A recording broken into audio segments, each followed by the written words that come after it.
Olá, meus amigos, quanta alegria mais uma vez estarmos juntos, reunidos para estudarmos a obra espírita.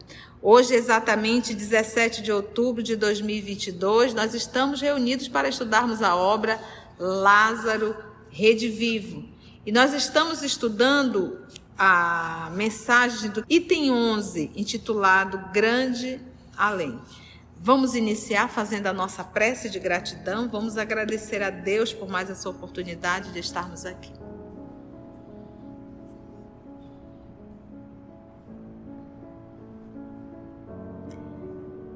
Vamos então, meus amigos, minhas amigas, irmãos em Cristo, vamos unir ainda mais o nosso pensamento em um só, mentalmente, porque o pensamento é um atributo do Espírito. Que nesse momento, nessa união, todos nós possamos elevar o nosso pensamento ao nosso Senhor Jesus, aos espíritos superiores, aos espíritos que são responsáveis por essa atividade que ora realizamos. Amado Mestre Jesus, como é bom termos essa oportunidade de estarmos aqui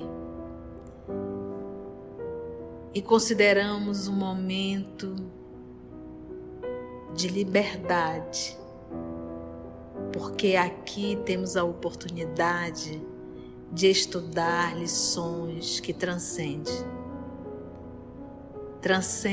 uma existência curta, limitada, abordagens intelectuais às vezes tão infantis.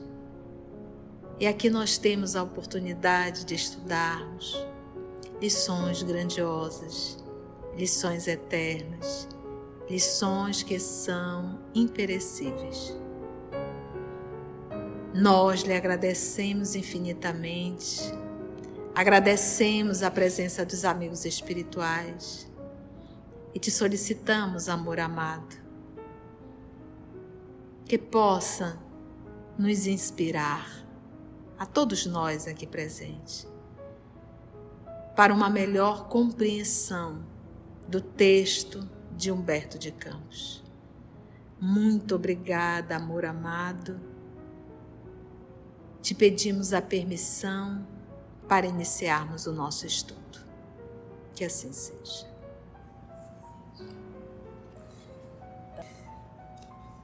No nosso estudo anterior, da leitura do tema Grande Além, Humberto de Campos foi nos mostrando que o esquimó, o europeu, o hotentote, que seriam ali os africanos, o americano, todos se encaminham diariamente para o mesmo fim. Humberto de Campos é tão incisivo na fala, ele está dizendo aqui, olha, todo mundo vai morrer. E aí ele pegou mais, todos seguirão esse caminho. Aí ele pegou o Dário, pegou o Alexandre, e ele fez uma comparação muito interessante, quando ele diz assim, partem os algozes e as vítimas, os bons e os maus. Sócrates, condenado à cicuta, apenas antecedeu os juízes, porque os juízes que o condenaram, esses também morreram. Porque o que acontece? Vamos pegar agora essa pandemia. Quantos de nós, ridiculamente, não pensou assim? O fato da criatura ter pego uma Covid e ter desencarnado, isso foi uma punição de vida. Só que esse que pensou que foi uma punição de vida, esse também um dia vai morrer. Isso será uma punição de vida? Então nós não podemos avaliar que a morte é uma punição de vida. A morte, ela faz parte da vida física. Todos nós iremos passar. Uns antes, outros depois, uns jovens, outros idosos, mas todos nós iremos passar. Então, quando ele faz essa abordagem, é como se ele estivesse dando uma sacolejada na gente e diz, ei, presta atenção no que tu está fazendo da tua vida. Isso aqui é muito rápido, isso aqui é muito transitório, isso aqui tem um propósito muito grande divino, que é o nosso processo de melhoramento espiritual, é o nosso aperfeiçoamento, é esse realmente o movimento, é essa a nossa luta. Isso quer dizer que nós vamos ser um Chico Xavier nessa encarnação? Não. Isso quer dizer que nós estamos em luta contra as nossas más tendências. E cada um no seu nível, cada um na sua evolução. A gente vai escorregar algumas vezes? Vamos. Mas que esse algumas vezes seja realmente algumas vezes, que isso não venha a ser algo do nosso cotidiano. E que os nossos erros sejam menos e não mais. E que as nossas atitudes não venham realmente a ser como se nós fôssemos um principiante de cristianismo. Que não cabe, tem algumas atitudes que já não nos cabem mais. Então, essa é a fala dele. E ele ainda pergunta, quem escapará? Alguém escapará? O rico, o pobre, o bom, o mal, o perverso, o não perverso, todos nós. Esse é o nosso destino aqui na Terra quando se fala de corpo físico, a morte física. Então, logo, não é algo que a gente diz assim. Tem gente que diz assim, eu não suporto velório. Essa pessoa que diz eu não suporto velório, ela simplesmente não quer encarar a realidade. Ela quer continuar se auto-enganando. Vai ser talvez necessário alguém muito próximo dela desencarnar para ela perceber que ela é mortal, que o corpo físico é mortal. Não é verdade? Então a gente fica a se questionar e quantas pessoas não fogem? Então fogem pelos excessos, fogem pelo mundo ilusão, fogem pelas festas, fogem em tentar manter uma juventude, uma vida inteira, 70 anos e ainda se portando como se tivesse 30, chega a ser patético e ridículo, porque eu digo que cada idade tem a sua beleza particular. Não é verdade? Então a gente percebe as pessoas sempre fugindo e tentando ludibriar aquilo que é impossível ludibriar. Certo? Eu vou pegar um parágrafo que antecede o último parágrafo que nós fizemos, tá bom? Do nascente orvalhado ao poente sombrio, o sol brilha apenas algumas horas em cada dia do ano. Do berço risonho, que quando nasce uma criança, né? É uma alegria, uma festa, cada gracinha que aquela criaturinha faz, a gente fica tudo bobinho, né? Então, do berço risonho à sepultura tenebrosa, enquanto você fala então de sepultura, quando você fala de morte, você pensa em dor, é um desespero, não é verdade? E olha como ele usa as palavras. A sepultura tenebrosa, a vida de um homem, ela fulgura apenas por limitado tempo. Porque é limitado o nosso tempo? O nosso tempo tem aquilo que a gente costuma dizer, nós temos data de validade. Nós temos um tempo, um timer aqui. E tia, se foi programado para eu viver 80 anos, quer dizer que eu vou viver 80 anos? Depende. Porque se tu te arvorou a maltratar o corpo físico, não tem como essa máquina durar 80 anos, não. Sim, por isso aquilo que nós chamamos de suicídio indireto. Você pode sim acelerar o seu processo de desencarnação. Se você de repente se alcoolizou e pegou um carro em alta velocidade e aconteceu um acidente, você estava alcoolizado por pura imprudência, isso não quer dizer que isso foi um acidente, isso quer dizer que isso foi um suicídio. Então a gente tem que entender que existe uma programação, mas eu posso mudar todo o percurso da minha história. Entende? Da mesma forma que estava programado para eu desencarnar com 35 anos.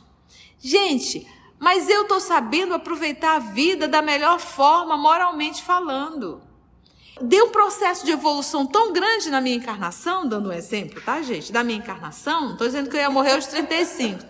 Nem estou dizendo que eu estou com essas bolas todas, né? Estou mais por misericórdia divina do que... Mas vamos dizer que aos 35 anos eu teria que desencarnar. Mas eu comecei a fazer um movimento de evolução, de aprimoramento, de estudo, de fazer o bem, de me aperfeiçoar. A espiritualidade olha esse que organiza e diz, olha, está valendo a pena a encarnação da Conceição. Então, vamos estender um pouco mais. Por quê? Vamos investir, já que está valendo a pena. É aquilo que a gente vai chamar de moratória. E não é que seja um brinde, é porque eles avaliam sempre, gente, o nosso processo de evolução. Entendeu? Então, olha, porque o que acontece?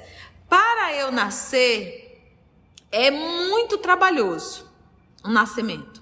Uma reencarnação é muito mais trabalhosa do que uma desencarnação. Então, é um processo muito doloroso. Primeiro passo, o espírito entra em estado de torpor no momento da concepção.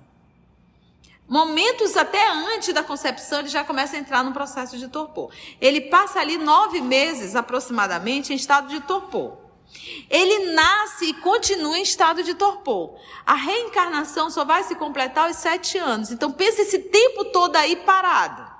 Ninguém está evoluindo. Ali a criança está recebendo as informações dos pais. Esse é o processo de educação. Aí ele vai entrar no processo ali já da pré-adolescência e adolescência. Adolescente, gente, é tudo doidinho. Pré-adolescente, adolescente não tem nada na cabeça muitas vezes, entendeu? Não tem maturidade nenhuma. Chega a fase ali de 16, 17 anos, às vezes também tá tolinho, bestinha, e é onde a gente faz mais besteirada. Quantas coisas a gente não se arrepende por ter feito aos 17, 18 anos? Não é verdade? Quantos? Todos nós. Putz, se eu soubesse, não tinha feito isso, né? Então, é um período, até chegar à maturidade, isso leva um tempo muito grande. Então, poxa, se a pessoa já está na maturidade, está fazendo bem, pode sim ter uma moratória, ou seja, aumentar o tempo daquela encarnação dela. Então, tudo é relativo quando se fala de mente humana. Tudo é relativo. É por isso que eu gosto quando o Alexandre diz a André, não existe uma desencarnação igual a outra. Cada desencarnação ela tem as suas particularidades. Por quê? Quando eu falo em desencarnação, estou falando não é da morte física, eu estou falando é da condição do espírito após a morte física. Porque cada um tem a sua mente, o seu mundo, a sua criação. Entende? Então ele diz assim: a sepultura tenebrosa. A vida de um homem fulgura apenas por limitado tempo, no curso da existência que é de um dia da eternidade. Vieira, nós falamos dele, o Antônio Vieira, o padre filósofo, faz alguns sermões e desaparece do cenário. Morreu, acabou. A gente nem sabe quem é, a gente tem que pesquisar. O padre, né, ele é escritor, orador português da Companhia de Jesus, nasceu em 1608 e desencarnou em 1697, acabou. Pasteur, ele sofre pela ciência e termina a missão que eu trouxe. Cientista francês, nasceu em 1822, desencarnou em 1895. Então, hoje quantas pessoas assim, extremamente famosas, acabou. Tem um tempo, tem um time, tem uma data de validade. Tia, por que será que Humberto de Campos está batendo tudo isso? Ele está dizendo assim, te toca. As nossas atitudes no cotidiano não é de quem sabe que vai desencarnar. As nossas atitudes é de quem tem certeza que vai viver eternamente aqui. Porque a gente briga por tudo e por todos, como se fôssemos proprietários. E quando acontece um problema com a gente se desespera a tal ponto sem entender que é transitório. Sim, Conceição, mas eu estou há 70 anos nesse problema, mas é transitório, porque um dia tu vai desencarnar e ele vai sair. Porque às vezes o problema para um é estar preso numa cama. Pensa, de repente você sofreu um acidente e ficar tetraplégico, só mexer a cabeça. É uma dor? É um sofrimento? É, mas é passageiro. Porque uma hora ele vai desencarnar e o corpo perispiritual dele não é tetraplégico. Entende? Então, quando a gente começa a pensar como um ser que tem uma existência mortal, mas que tem uma essência imortal, quando nós começarmos a pensar dessa forma, a gente vai começar a entender que tudo na vida é transitório, tanto a alegria quanto a tristeza. Tudo passa. Então, os meus valores são outros. As minhas conquistas são outras. Entende? Todos conhecem a verdade da morte. Todos. Só a espírita que conhece? Não, todos. Eu posso até não pensar nela, mas todos nós sabemos. Todos conhecem a verdade da morte. O índio sabe que abandonará a sua tribo. Como o cientista reconhece que não escapará do último dia do corpo. Então, tanto o mais ignorante quanto o mais intelectual sabem disso. Todos demandarão a pátria comum. Qual é a nossa pátria?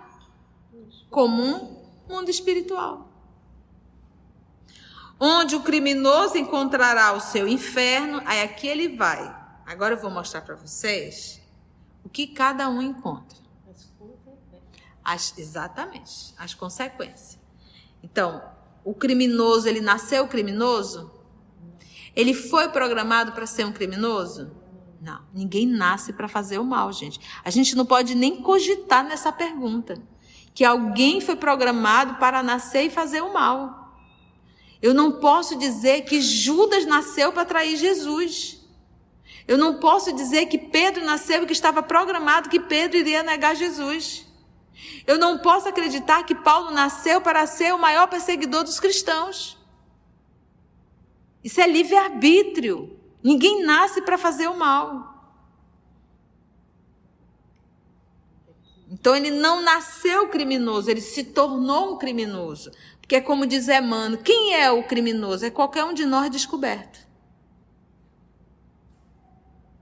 É qualquer um de nós descoberto. Porque se acontecer algo que me machuque profundamente, eu posso matar também. Pensa você estar frente a frente com alguém que assassinou um filho teu e você tem a oportunidade de matar. Você naquele momento se torna um criminoso também. Então é qualquer um de nós quando descoberto. Entende? Onde o criminoso encontrará o seu inferno. Porque a gente ainda pensa bem assim. Ele ou eu, se eu tenho a oportunidade de me defender, por que eu vou deixar ele me matar? Então, perante o homem, o melhor seria aquele que se defende e mata. Mas perante a lei divina, é pensar no outro antes de pensar em si. Isso é algo dificílimo, porque nós valorizamos muito mais as coisas da terra do que as coisas do céu. E também porque antes ele fala aqui que todo mundo morre, o bom, o mal, o ruim, parece assim que vai tudo por uma coisa só. E agora ele vai falar a diferença. Morre, todo mundo vai morrer. A diferença é o depois. Agora vamos ver aqui o que vem depois dela, né? O criminoso encontra o seu inferno. E olha, ele diz, ele não encontra o inferno, ele encontra o seu inferno.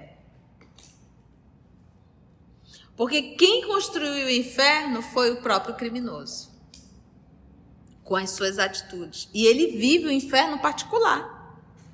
Por que quando a gente diz o inferno particular? O criminoso, ele vê constantemente os crimes que ele realizou. Não é só o crime do assassinato. É o crime político. O crime da educação. Qualquer crime que eu tenha realizado contra um ou contra 1 milhão. E eu fico vendo a cena do crime, eu fico ouvindo os gritos. É muito bom quando a gente estuda o livro Memória de um Suicida, que a gente vai se deparar com aqueles casos de donos da fazenda. Então tem um caso lá assim, extremamente doloroso. Em breve, se Deus quiser, a gente vai estudar a Memória de um Suicida novamente para gravar e colocar no canal. Em que quando ele saiu do corpo, ele viu os escravos. Todos estavam esperando ele para maltratá-lo. Tanto é que ele foi arrastado por aqueles espíritos que levaram ele para chicotear, para jogar no fogo. Então, era o inferno particular dele.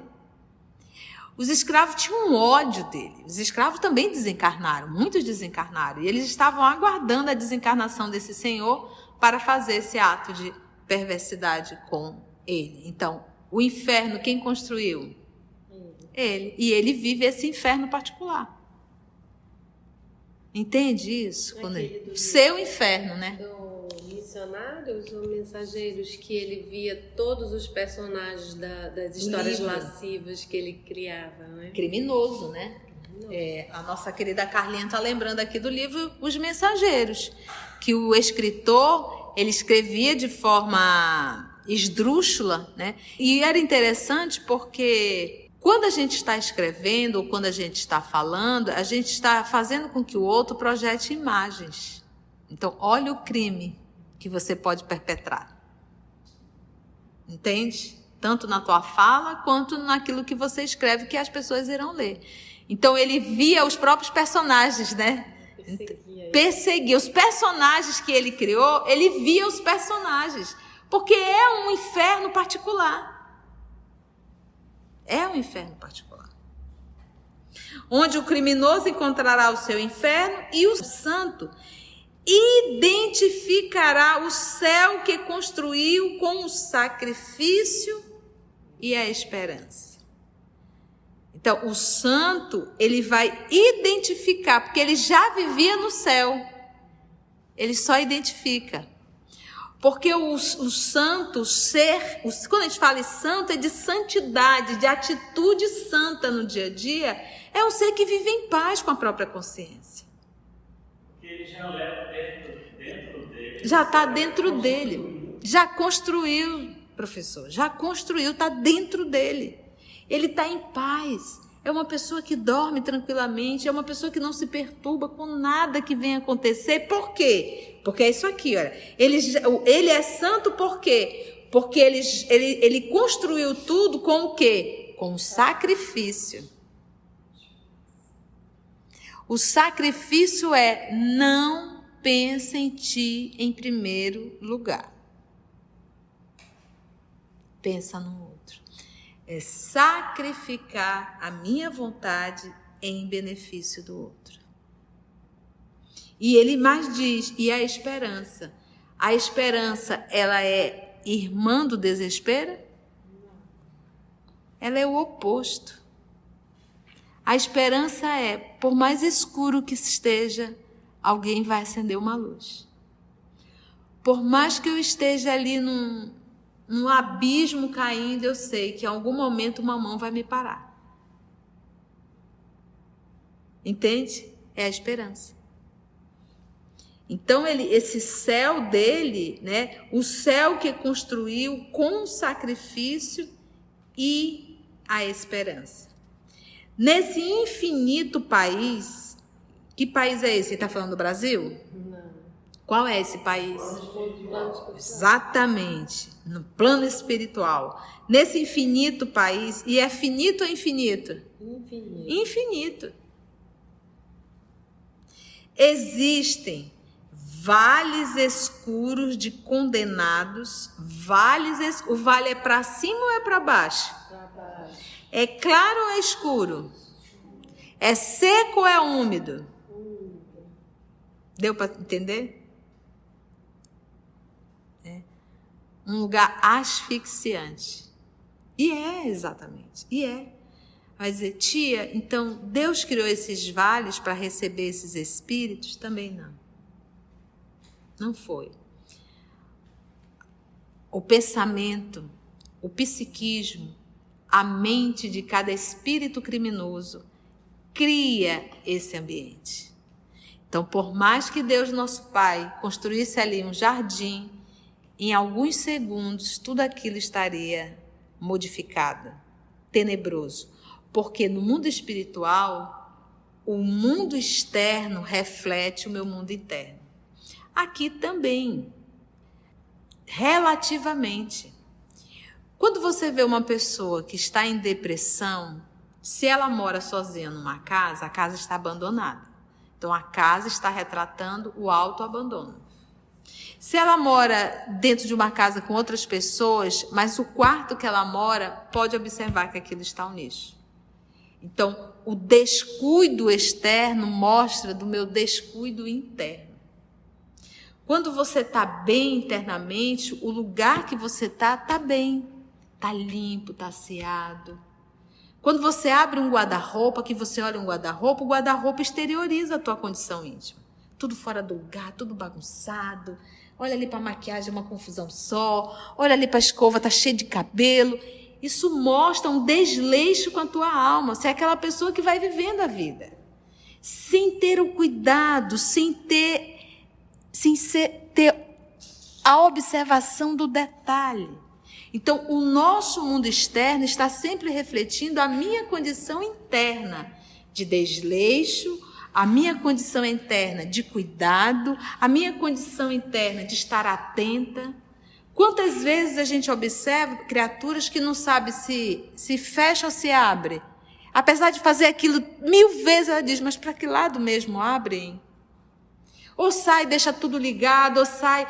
É uma pessoa desconectada consigo mesmo e logo com o mundo. E nisso, se a gente não cuidar desse nosso mundo íntimo, isso vai tomando uma proporção cada vez maior, cada vez maior. De repente a gente começa a se desconectar total, e aí são essas reencarnações que a gente já vem com uma demência mental. Então a gente vai adoecendo a mente. Então, se nós pegarmos um espírito que reencarna numa condição de autista, olha os comportamentos do autismo. Então, essa mente ela foi adoecendo ao longo das encarnações anteriores, até chegar nesse nível. Entende? Então, o mundo externo vai estar sempre falando do meu mundo interior. Se eu vivo na bagunça, é porque o meu mundo interno é bagunçado. Se eu vivo no desleixo, é que o meu mundo interno é no desleixo. Entende? E é tão interessante que se você for avaliar o toque, nem sempre ele é higiênico. Entendeu? São situações neuróticas que não é saudável. Tá? Então, a pessoa que começa a lavar as mãos compulsivamente, né, isso também está mostrando o quê? É o mundo interno dela. Então, se ela precisa tomar banho, lavar, porque ela sempre se vê suja. Então, nós estamos indo agora para um outro extremo. Entendeu? Então, exatamente, todos os extremos, aqui a gente falou do desleixo, da desorganização, que não é normal. Você observa a natureza, por um acaso o sol, ele sai 3 horas da manhã? Você já observa que a natureza, tudo tem um time e tudo tem uma organização? Você já observou os períodos? Você já observou o verão? Depois do verão vem primavera, verão, outono e inverno. Nessa sequência, e a natureza trabalhando perfeitamente. Então, tudo que é de ordem de sabedoria tem regras, tem espaço, tem tempo. Então, a folha é aquela cor, aquela flor é aquela cor, esse passarinho canta desse jeito, aquele canta daquele jeito, está tudo certo. Isso nós chamamos de o quê? Harmonia. Entendeu? Então, vamos pegar uma cozinha. Eu sou doméstica. Então, você pega uma cozinha com tudo fora do lugar. É uma cozinha harmônica, né, Rondelli? Você perde muito tempo procurando onde é que está isso, onde é que está aquilo, cadê não sei o quê. Você perde, se desgasta. Não é uma cozinha harmônica. Uma cozinha harmônica, tudo estaria guardado sempre no mesmo lugar.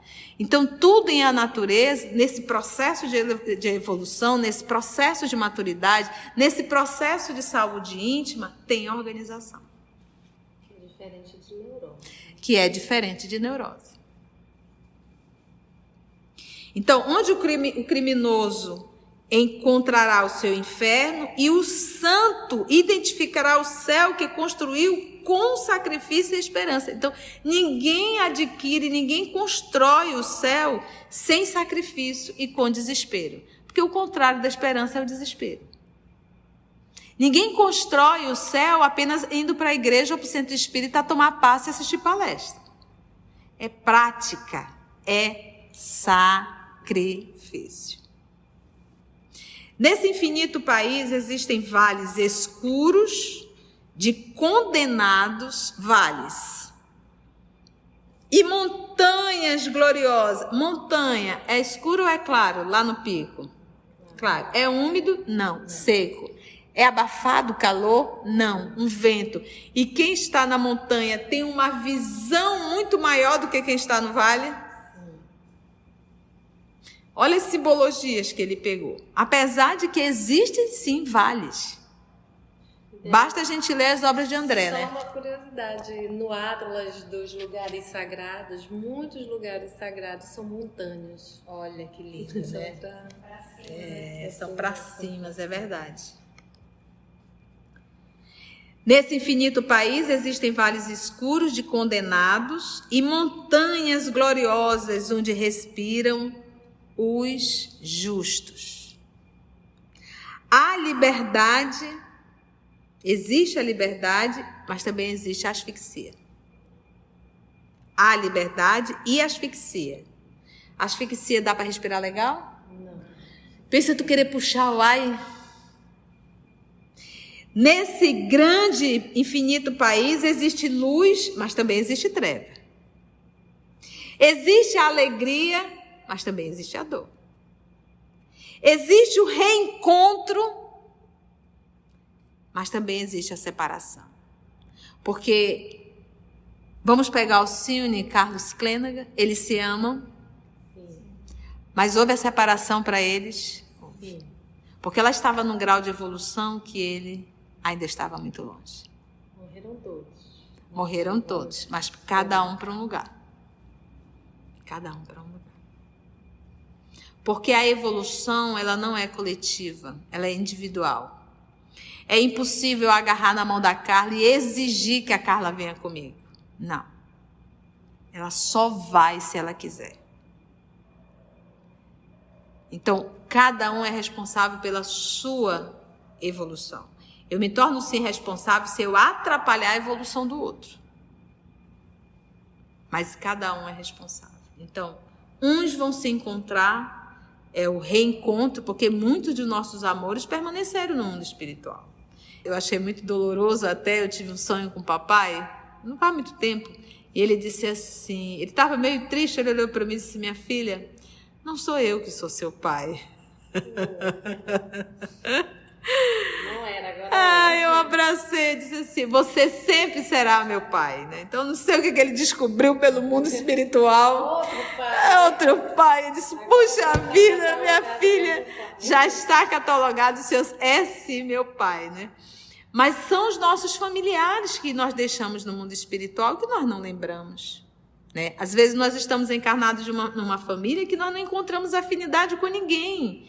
Porque as nossas afinidades ficaram no céu. É a fala do nosso Senhor Jesus quando nos diz, feliz daquele que abandona pai, mãe, irmãos, em meu nome. Ele não está falando do pai biológico, da mãe biológica, dos irmãos biológicos. Ele está falando da família espiritual que a gente deixa no mundo espiritual para reencarnar muitas vezes num meio totalmente hostil. Em nome de Jesus. Esse comentário é de Emmanuel, no livro Caminho, Verdade e Vida. Então, existe lá reencontro e separação, recompensa. Quem é que recebe recompensa? É quem se sacrificou. E castigo para quem? Para quem só abusou. É aquilo que a tia sempre diz. Todos os dias, eu tenho que chegar no finalzinho da noite e eu tenho que fazer uma pergunta para mim. Hoje, em que momento eu fiz sacrifício? Tanto eu vou perguntar que eu já vou acordar todos os dias já fazendo um sacrifício. E daqui a pouco 2, daqui a pouco 3, e a gente vai prorrogando isso. Então, finalizar o meu dia, fazer um processo de autorreflexão e não ter feito um sacrifício, foi um dia que eu não vivi. Foi um dia perdido. Faz sentido isso? Júbilo e tormento, alegria e tormento, novas esperanças, né? Que bom, chegastes, como foi legal, conseguisse vencer, se sacrificou. E novas desilusões, tá vendo? Estava me achando. Perdeste totalmente a tua encarnação. Gente, e é um tema assim tão palpitante que não dá para acabar hoje. Então nós vamos exatamente ficar aqui e nosso próximo estudo nós vamos dar continuidade. Ninguém ignora que haverá continuidade de lutos. Pode ser? Deu para a gente aprender alguma coisinha? Deu para a gente refletir? Antes de orarmos em agradecimento, vamos ouvir algumas considerações da tia que destacamos neste estudo para a reflexão dos ensinamentos. Vamos aos destaques da tia? Então nós não podemos avaliar que a morte é uma punição de vida. A morte, ela faz parte da vida física. Ei, presta atenção no que tu está fazendo da tua vida. Isso aqui é muito rápido, isso aqui é muito transitório, isso aqui tem um propósito muito grande divino, que é o nosso processo de melhoramento espiritual, é o nosso aperfeiçoamento. É esse realmente o movimento, é essa a nossa luta. Isso quer dizer que nós vamos ser um Chico Xavier nessa encarnação? Não. Isso quer dizer que nós estamos em luta contra as nossas más tendências. E cada um no seu nível, cada um na sua evolução. A gente vai escorregar algumas vezes? Vamos. Mas que esse algumas vezes seja realmente algumas vezes. Que isso não venha a ser algo do nosso cotidiano. E que os nossos erros sejam menos e não mais. E que as nossas atitudes não venham realmente a ser como se nós fôssemos um principiante de cristianismo. Então a gente tem que entender que existe uma programação, mas eu posso mudar todo o percurso da minha história. Se a pessoa já está na maturidade, está fazendo bem, pode sim ter uma moratória, ou seja, aumentar o tempo daquela encarnação dela. Então, tudo é relativo quando se fala de mente humana. Te toca. As nossas atitudes no cotidiano não é de quem sabe que vai desencarnar. As nossas atitudes é de quem tem certeza que vai viver eternamente aqui, porque a gente briga por tudo e por todos, como se fôssemos proprietários. E quando acontece um problema com a gente se desespera a tal ponto sem entender que é transitório. Então, quando a gente começa a pensar como um ser que tem uma existência mortal, mas que tem uma essência imortal, quando nós começarmos a pensar dessa forma, a gente vai começar a entender que tudo na vida é transitório, tanto a alegria quanto a tristeza. Tudo passa. Então, os meus valores são outros, as minhas conquistas são outras. Entende? Perante o homem, o melhor seria aquele que se defende e mata. Mas perante a lei divina, é pensar no outro antes de pensar em si. Isso é algo dificílimo, porque nós valorizamos muito mais as coisas da terra do que as coisas do céu. O sacrifício é: não pense em ti em primeiro lugar. Pensa no outro. É sacrificar a minha vontade em benefício do outro. O pensamento, o psiquismo, a mente de cada espírito criminoso cria esse ambiente. Então, por mais que Deus, nosso Pai, construísse ali um jardim, em alguns segundos tudo aquilo estaria modificado, tenebroso. Porque no mundo espiritual, o mundo externo reflete o meu mundo interno. Um espírito que reencarna numa condição de autista, olha os comportamentos do autismo. Então, essa mente ela foi adoecendo ao longo das encarnações anteriores, até chegar nesse nível. Entende? Então, o mundo externo vai estar sempre falando do meu mundo interior. Se eu vivo na bagunça, é porque o meu mundo interno é bagunçado. A pessoa que começa a lavar as mãos compulsivamente, né, isso também está mostrando o quê? É o mundo interno dela. Ninguém constrói o céu apenas indo para a igreja ou para o centro espírita tomar passe e assistir palestra. É prática, é sacrifício. Finalizar o meu dia, fazer um processo de autorreflexão e não ter feito um sacrifício, foi um dia que eu não vivi. Deu para a gente aprender alguma coisinha?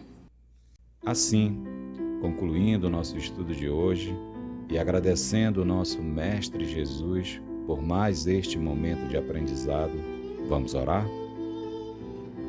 Então nós agradecemos assim a Deus, nosso Pai, agradecemos a Jesus, o amor de nossa vida, e aos amigos espirituais aqui presentes por mais um estudo, por mais uma inspiração que nos foi dada, porque afinal de contas é Jesus nos auxiliando através da obra espírita.